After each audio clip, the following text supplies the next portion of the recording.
Hi, I'm Hayley Victoria and welcome back to my crime and policing channel. In today's session, we're going to be looking at British crime. Again, as you know, Britain is full of really bad eggs. Well, I wouldn't say full, but we've had our fair share of notorious bad eggs. That's just the only way to describe them. Well, there are a lot of other ways to describe them, but none that you can say on the internet without getting your videos banned.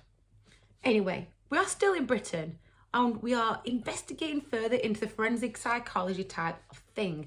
That's because that's what I cover in my main job, and I would like us to apply this type of thing while we're looking at these cases because it's purely educational, right? I've always said, and I still believe, there is nothing glamorous about serial killers. They're not cool, okay? So you're never going to get those kind of glamorization videos from me. We're looking at it purely through the policing lens and through forensic psychology, because that's what it's all about. Fascinating? Yes. Cool? Definitely not. However, what I have mentioned before is how serial killers get given these really cool names, right? The Night Stalker or the Angel of Death, all these really cool names, which you shouldn't give them because it's going to make them want to do it. Thankfully, today's offender doesn't have a cool nickname. They have a nickname, but it's not a very cool one. Salsden. So today we are looking at Dennis Nilsen. Now, Dennis Nilsen was born in Scotland in 1945 to his mother Elizabeth and his dad Olav. So his dad was a soldier from Norway and he was in Scotland working, and quite quickly got together with Nilsen's mum, Elizabeth. The name Nilsen actually wasn't theirs, so they were called Olav Moksheim, but they adopted the name Nilsen. Maybe it's just easier to say, I don't know, back when they got married. So they were married in 1940. It was quite a quick thing, and living with her parents. He was off working quite a lot in the military, and she became pregnant 3 times. So she had Olaf Jr., Dennis, and then his sister Sylvia. So got 3 children. Dennis was the middle child, and he had kind of an okay childhood. I mean, his parents divorced in 1949, and that's just because they just weren't feeling it. And his mum was like, yeah, you know, too much too soon. We're just not actually a very good match. We're not having the kind of marital bliss I wanted. My husband is always off working. He's not even sorted me a house yet. This guy is a waste man. So she wasn't feeling it, called it quits and divorced him in 1949, which to the delight of Nilsen's grandparents, because they hated this guy. They're like, oh, what a waster. Anyway, so that's what happened. The kids stayed with the mum and the grandparents. So they were living with his mum and grandparents. And he was particularly close to his grandparents. Even though they were like pious, so they're like massively religious, he was actually really close to him and idolised his granddad. He was super close to his granddad. He'd go on like long walks with him and things like that. And he kind of felt that his granddad was like his hero. So very, very close. Unfortunately, that happy stage in Nilsen's life wasn't to last long. And his granddad actually did die in the early 1950s, I think it was 1951, of a heart attack while he was working on his fishing boat, because he was a fisherman. In the Chapel of Rest, so the Chapel of Rest is where you go after you've died. You'll go in the Chapel of Rest before your funeral. That's after you've all been cleaned up and stuff like that. And his mum was like, do you want to go and see your granddad in the Chapel of Rest? And he's like, yeah, I would, but actually, please. Now, this event actually turned out to be quite traumatising, obviously, and influenced the behaviour of Nilsen for the rest of his life. In particular, the behaviours that led to Nilsen terrorising the LGBTQ plus community in London back in the 70s and early 80s. Okay, so that's where we are so far. He's seen his granddad dead, traumatised, right? Even though it's in a Chapel of Rest, they're like nice places, it's still not a nice thing to go and do. And when you walk into those places, the smell just kind of hits you. It doesn't smell like, I don't know, nothing gross, do you know what I mean? It's formaldehyde, the stuff that they preserve the body in. It's got a really strong smell. And that's the kind of thing that sticks and you remember it's horrible. So he's quite traumatised by this, quite a young age. And obviously he could see his granddad laying there still. And his mum trying to soothe him was like, oh yeah, his granddad's just sleeping. He's in a better place now. And unfortunately that had a lasting impact on young Dennis. So after his granddad died, he turned into like a massive loner. He was like very isolated. He isolated himself from other people, became really withdrawn. He resented his brother and sister because his older brother was like totally charming and he was really popular, and his little sister was like the baby, do you know what I mean? And he resented the attention that they got from other people, and he started becoming quite bitter towards his family, and like I said, a loner. In the mid-1940s, he went to the beach, went for a walk in the beach, and he'd take a lot of salt, like, you know, like a salties in the beach, because that's reminded him of his granddad and stuff like that, you know, the like harbour and the ports and stuff, because that's what his granddad did as a fisherman, and he remembered it. He remembered those walks they did together on the beach, and that was kind of his spot, this peaceful spot. On one occasion, he went into the sea, as you do as a kid, whatever, but he got caught in the tide, and it pulled him under, and he was struggling to get out. And he stopped panicking, and apparently he said that it was still, and it felt quite nice. It was at peace with it, do you know what I mean? But he got rescued. So another youth saw him, rescued him, pulled him obviously out of the sea and rescued him.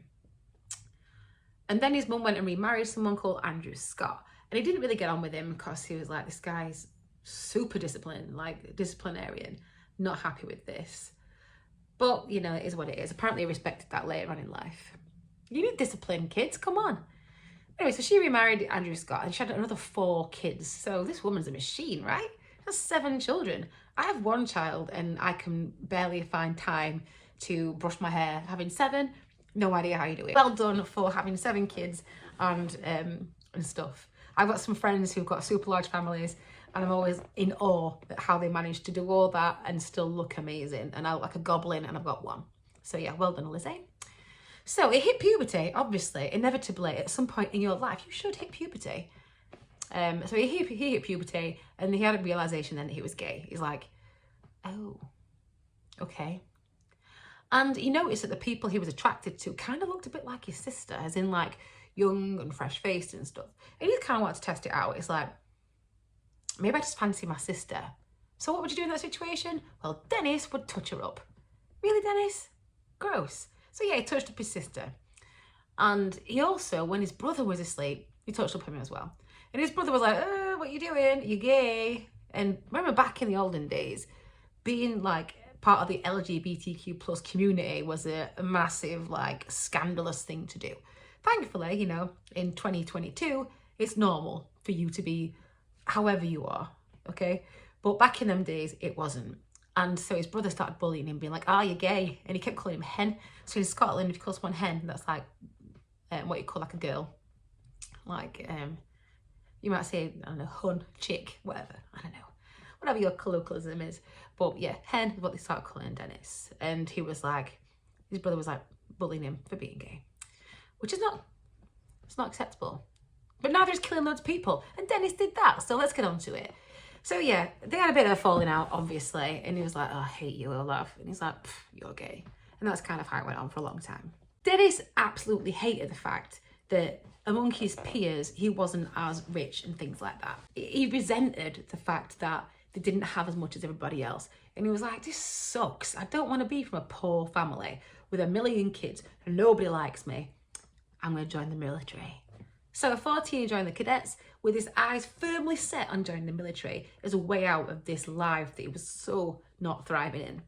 And he did just that. So he joined the military in 1961, and he actually did really well. He kind of thrived in there.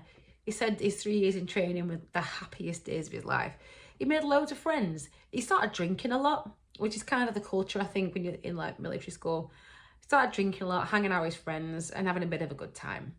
And it's around that time, obviously, bearing in mind he knows he's homosexual at this time. And he's working with a lot of dudes, but he didn't want them to know that he was gay, because then he'd be ostracized. You weren't allowed to be gay in the military for a long, long time. And he didn't want that being threatened. So he wouldn't even shower with the other guys in case he got an erection, because he's like, oh man, I don't want people to know that, you know, that I am actually gay. And so he'd go and bathe on his own. And then that gave him an opportunity to release that sexual tension, because, you know, it built up and he wanted to get it out of his system, so to speak, in private.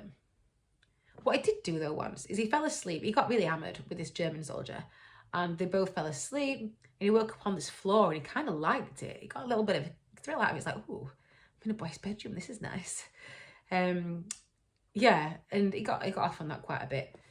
Eventually he got his own like room, and that's when he could actually really experiment with how he was sexually. And that's when he sort of like angling mirrors and stuff, so it looked like he was pleasuring somebody else, like another guy. And he was kind of watching himself masturbating and getting off on looking at his own body, which, you know, whatever, that's how it was then for him.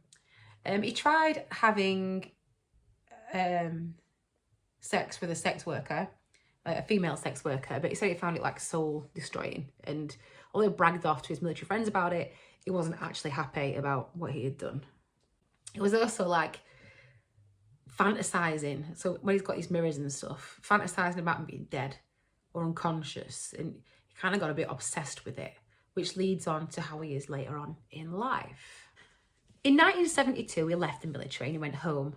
And it was at some point he was sat with his family, his brother, his sister-in-law and stuff, and they were watching a TV show about LGBTQ plus stuff. And his family were like really against it, and he's like, whoa, no, really standing up for like gay rights and stuff. And then his brother's like, it's because you're gay, and outed him to his entire family.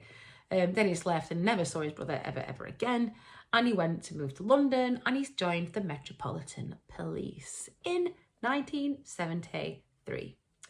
Yeah, so in 1973, he joined the Met. That was in April. But he didn't actually work there that long. And within that time, he was kind of obsessed with going to like the morgue and stuff. We know why, don't we, Dennis? We know why you want to go to the morgue. Yeah, but then he left because he wasn't feeling that job either, because it was going out. He started drinking by himself. He missed that camaraderie of being in the military.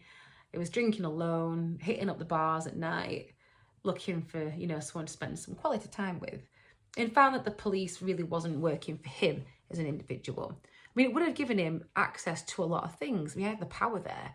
He could get into morgues, but he left there and joined the job centre, where he worked as a civil servant until he was captured many moons later.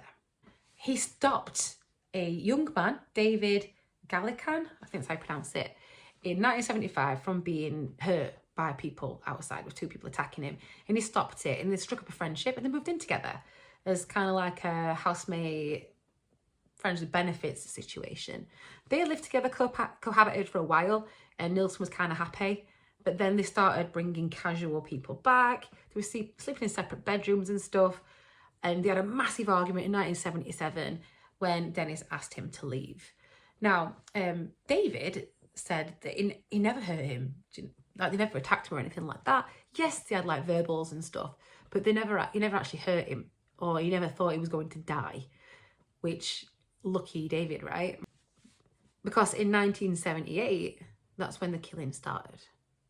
So between 1978 and 1983, when Nilsen was arrested, he killed at least 12 people and attempted to kill at least another 7. He said himself he thought it was about 15 or 16. He couldn't remember it exactly. I think after a while, maybe he just stopped remembering them. And it was, yeah, his MO was quite specific. Nilsen liked good-looking young men. That's who his target was.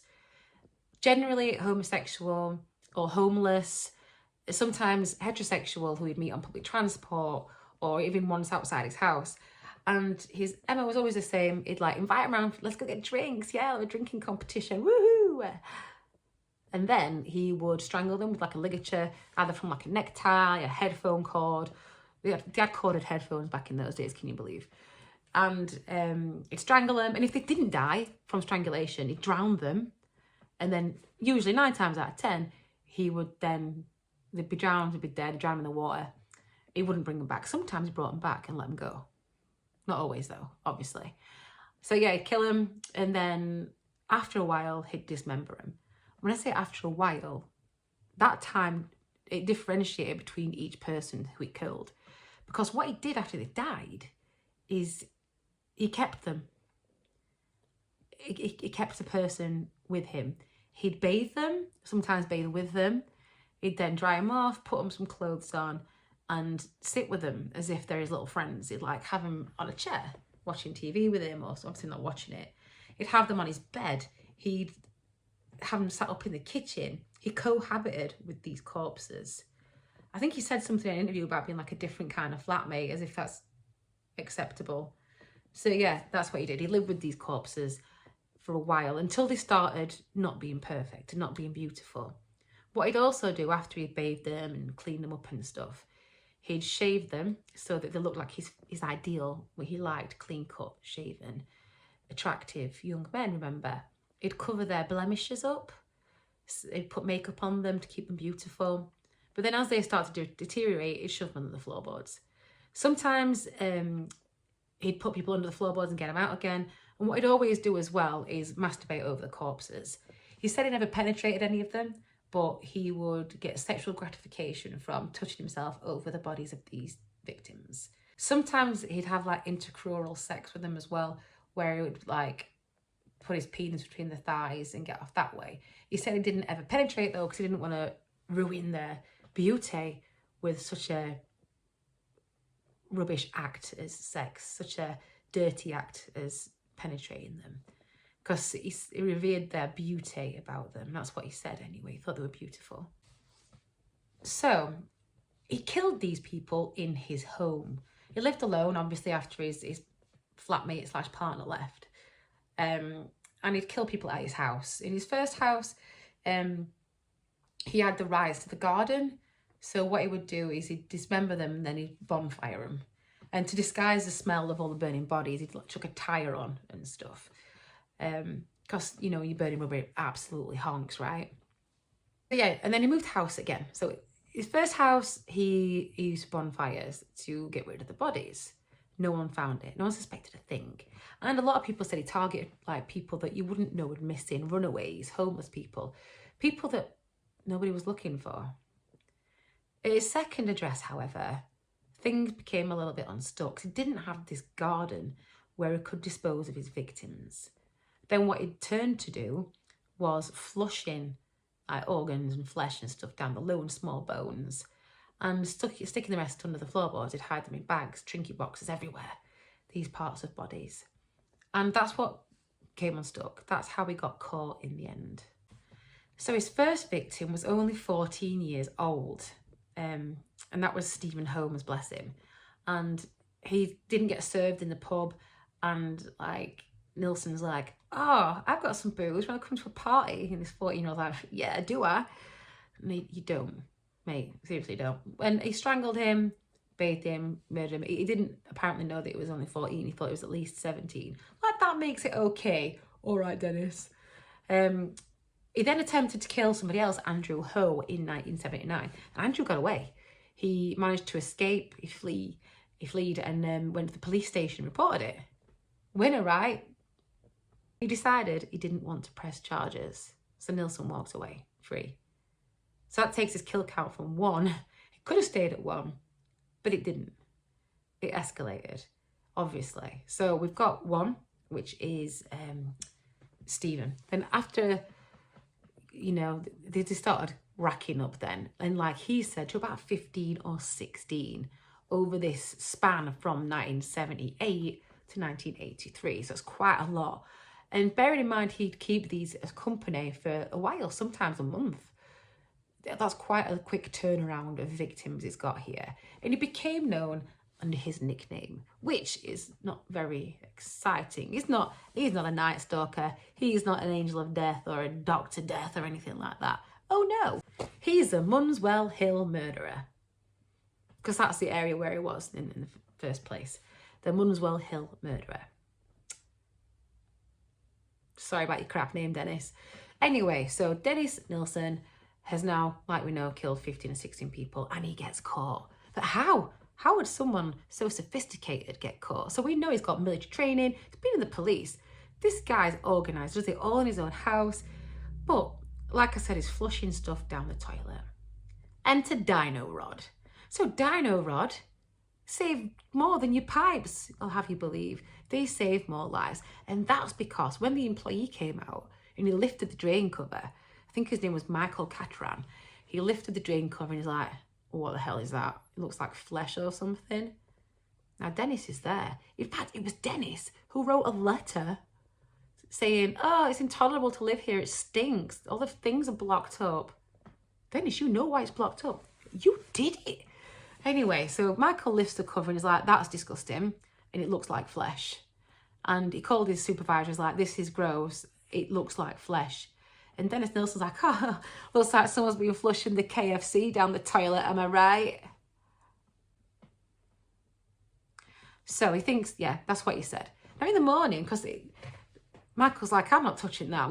This is sus. He covers it back up because it's getting like dark and stuff. He's like, right, I'm going to come back tomorrow with my gaffer. We're going to have a look at this because that's weird.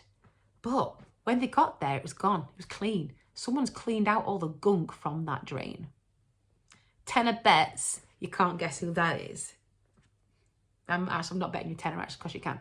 So anyway, it's gone. But you didn't get it all. You're getting sloppy, Dennis. They find bone fragments and they do find bits of flesh in these pipes. And they send them off to be analysed. And guess what?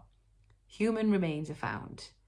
And they find what looks like skin from neck with ligature marks on. So that's the strangulation marks. Oh dear. They can also locate where these things came from by the pipes. Plumbing is not easy, you know. It's quite technical. And they follow this chain of where these bone fragments are. And guess whose flat they're coming from? Dennis Nilsen. He's arrested. And he coughs a lot. He admits it. So they're like, well, we found remains of 2 people in your house. And he was actually like, yeah, you know, I'm glad you've caught me because I want to get it off my chest. There's at least 15 or 16 people that I've killed. What? The investigators thinking, whoa, I've got a full confession here. Didn't know it'd be so easy. Over a number of days and 30 hours of interviews later, he has coughed the lot. He said he can't remember everyone's names. He tells them the ones he can, how he killed them. So he'd always do the same thing. He'd lure them with alcohol and food or shelter. He would strangle them and drown them if they'd not died from strangulation. He'd bathe them, sometimes bathe with them. He thought they were beautiful. He would masturbate over them or have other types of relations with them, but never penetrative apparently, that matters. He would then, he'd put makeup and stuff on them to keep them looking pretty. And then after a while, when he thought they weren't beautiful anymore, he'd dismember them, put them under the floorboards, and flush and burn what he could. That's what he did. And that's how he got caught. Because thankfully, when the fragments were found, quick thinking of Dino Rod and the police, they could identify the remains were human and they stopped him. He did admit it. It went to court, obviously. And in 1984, he was sentenced to life in prison for 6 murders and 1 attempted murder that they could verify. Obviously, we think it's a lot more. So he got life in, it said 25 years for all that. But thankfully in 1984, they replaced that with a whole life tariff. Now a whole life tariff means you're never ever getting out of prison.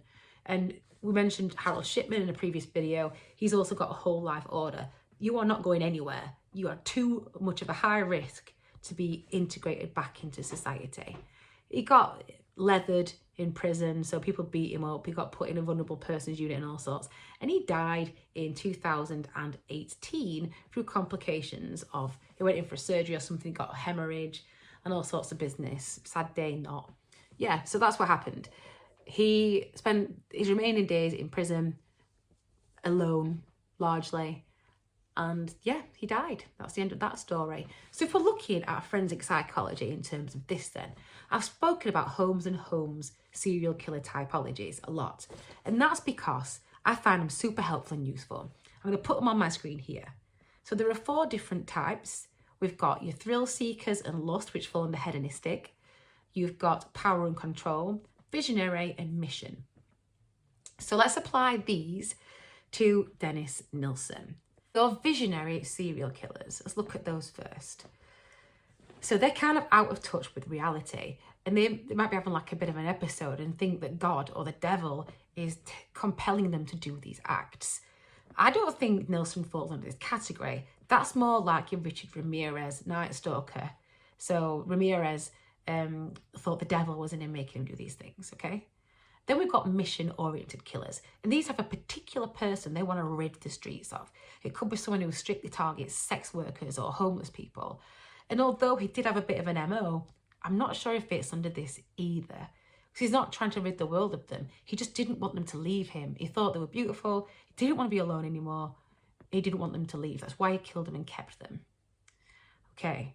Next one, thrill seekers and lust, your hedonistic killers. They get a kick out of it. They get a kick out of it. Sexual, thrill. They engage in the cruel and perverted activities. They get off on that.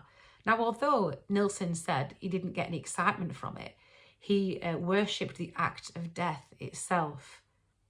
So I don't know if he fits under this one, potentially. Let me know in the comments what you think.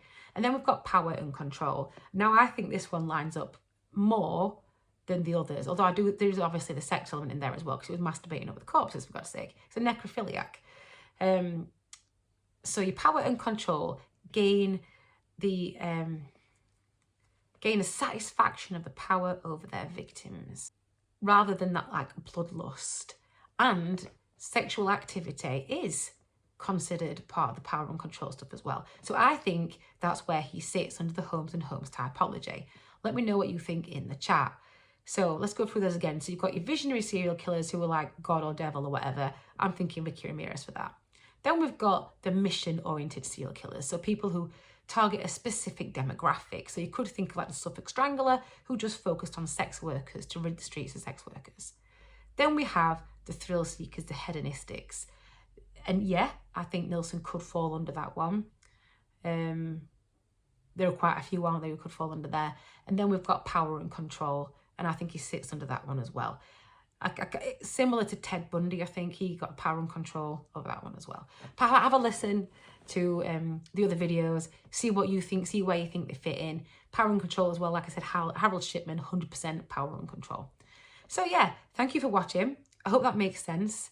If you've got any questions or any comments or anything, please pop them in the comments, and like and subscribe. I appreciate it. So stay safe, look after yourselves, look after each other, and please don't commit any crimes.